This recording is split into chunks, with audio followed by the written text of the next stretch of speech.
Hey guys, it's Courtney, and I am finally back with another video. 2021 has not been the best of year for me so far. As you guys know, I had some major technical issues in the beginning of the year. Then I ended up spraining my wrist, and that means no crafting, no typing, no nothing. And then after that, I ended up getting sick with COVID. But I am feeling much better, and I am back, and you're going to be seeing many videos from me in the next couple of days. So today I'm going to be using the new stamping foams from Hurley Create. You can see that it comes with 4 foams blocks in that pack. I'm going to be using the water marble background stamp, the Crazy Daisies, as well as the Happy Mail. These are all background stamps. And for my sentiments, I'm going to be using the Dudettes stamp set. And I can't wait to create a scene with this, but for now we're just going to be using the sentiments. So for my first card here, I am going to go ahead and heat up my block with my heat gun. Make sure that it is nice and heated up kind of evenly as we can. And then I'm just going to press that down onto my water marble background stamp.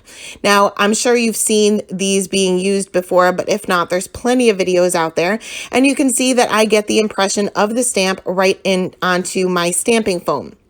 Next, I'm going to take some stark white cardstock from Hurley Create and 2 ink colors, and you can use any ink colors here, but I'm just using kind of the corner of the ink pad so that I don't contaminate them. These are water-based inks, which is definitely something you want to use for the stamping foams, but I find that they really don't contaminate too much as long as you don't go from like a yellow to like a bright red. So I'm going to spritz this with a little bit of water, and I used a little bit too much, but I'm okay with that because it gives me kind of a watercolor feel, and then stamp that down onto my piece of cardstock that is cut down to an A2 size. Now, because I had so much water on here, and even if I didn't, I could probably do a second generation anyway, I decided to do a second generation and just get a lighter version of that. So I'm going to put those aside to dry and clean up my stamping foam. I'm just going to spritz this with a little bit more water and just wipe off the ink. This is great for the Hurley Create inks because they don't stain and they clean up with water, but you can really use any water-based ink. I'm going to heat this up again to get my black to be back to normal. You can just get rid of that texture that we created and you're ready to use this again. So for my next one, I'm going to be using 3 different colors here, but I'm not going to be using the stamping block or the stamping foam, I should say, for anything but my background. Now, I know we've probably all done this with acrylic blocks before, kind of given a watercolor blocky background type thing, but I find that to be a little bit difficult because the water always squishes out. You're working with an acrylic block, it's hard. This one has a little bit of it's foam, so it absorbs it a little bit more, if that makes sense. So it doesn't squish out the sides, but you still get that kind of watercolor blocking kind of look to it, if that makes any sense, you know, my technical terms. And once again, I can just clean that up with some water. So for the next one, I'm going to be using the Happy Mail background stamp. And once again, I'm going to heat up my foam, stick that down onto my background stamp, give it some pretty good pressure to get that impression from the stamp onto the block. And you'll see that I get a very good impression. For this one, I am just going to be using a solid color here. And in case you haven't noticed, we're just getting mirror images here. So if I were to stamp the background stamp, I would get the outline of the images, the little envelopes in this case, being whatever color I stamped with. So if I stamped with a black ink, they would have a black outline to each one of the images. For this, I'm just going to have a white outline. So it's basically giving you the mirror image. So I inked that up, sprayed it with a little bit of water, and stamped that down onto the stark white cardstock. Another thing you will want to make sure that you're doing is you're using a high quality cardstock that is going to be able to take a little bit of water. So you're not going to want to use like a 65-pound cardstock. The Hurley Create stark white cardstock can take a whole lot of water, so it works perfectly for this. For my next one, I'm going to be using the Crazy Daisies, and I'm doing the same thing, heating up that stamping foam, pressing that down onto my stamp, and this time I'm going to be doing a little bit of ink blending. I'm going to be using a couple of different colors of the Hurley Create inks, and I'm using a Trinity Stamps blending brush. And I like these because they come to a point. So I can get into these little fine detailed areas.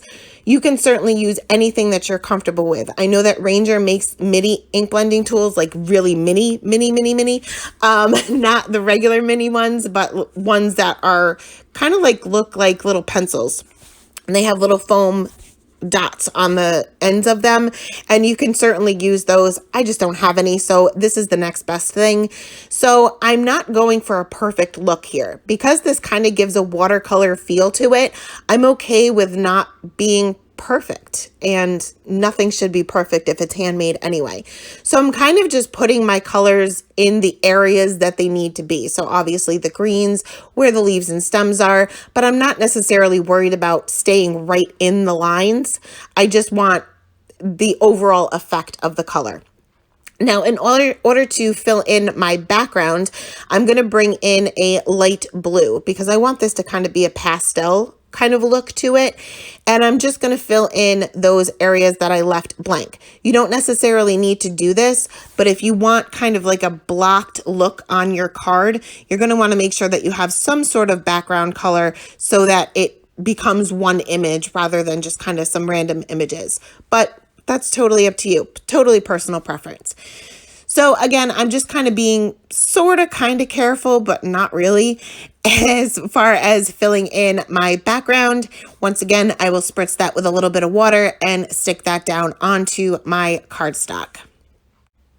And when I'm spritzing the water, I know it's kind of hard to see on camera, but I'm not spritzing it much. I'm using a mini mister and I'm spraying it twice from about a foot away. So you don't want too much water on there. Now, once I'm done, I can just clean off the ink with just some water and a paper towel or a microfiber cloth, whatever you want to use, and put this away just as is, and then it's ready to go for the next time. You can pre-make all of these if you want to, but in this case, I am going to go ahead and use my heat gun once again to get my block to go back to the way it was, and you can reuse these so many times. So you're getting 4 blocks, 2 sides. It's so worth it.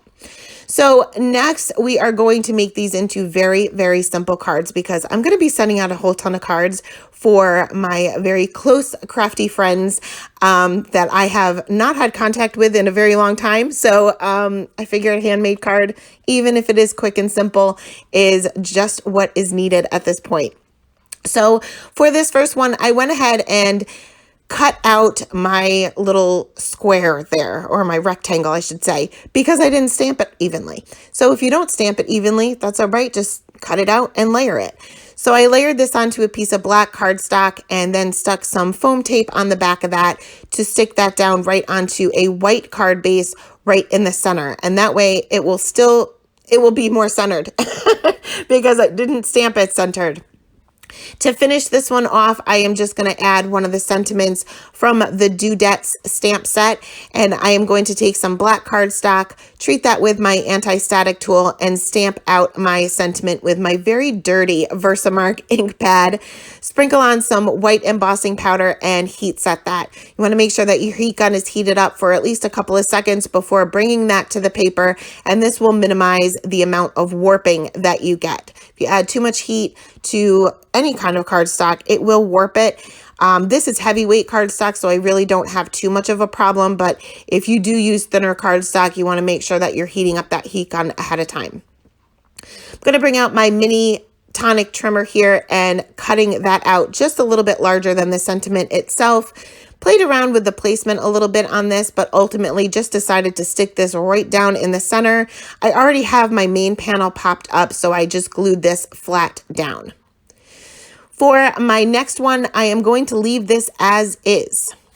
I'm going to just trim a little bit off the edges. That way I have a little bit of a border. If you guys have watched my channel before, you know I like to have a little bit of a border, even if it's tone on tone.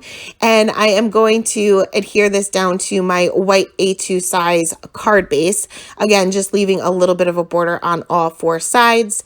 For my sentiment, I'm just going to take some white cardstock and stamp out my sentiment with one of the inks that I used in the background and cut this down. Now, I played around with this one a lot too because I really wasn't sure. I wish I didn't do a white panel or a white sentiment strip, but I did. It is what it is.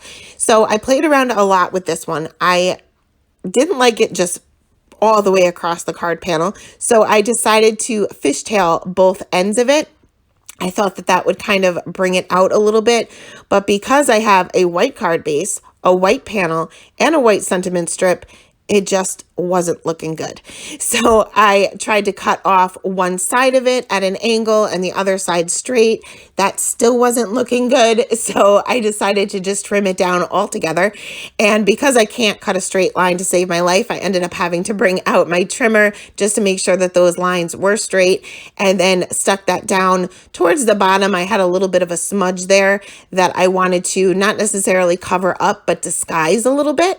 So I popped that up with some foam tape right above that little smudge. So I didn't end up keeping in the assembly of all of the cards because they were very simple, but I will show you the finished projects. For this first one here, I went ahead and cut that out, layered that out into some black cardstock as well as the white panel behind it, and stamped my sentiment in the center. For this one, I just drew some straight lines to kind of frame in my little area. And for the last one, I layered that onto some colored cardstock and added a sentiment strip in the lower right hand corner. But that is it. That is the cards for today. Thank you guys for sticking with me for the last couple of months. Hopefully everything is back to normal and I can catch up, because I have a lot of catching up to do. So thanks so much for stopping by today, and have a great day. Bye.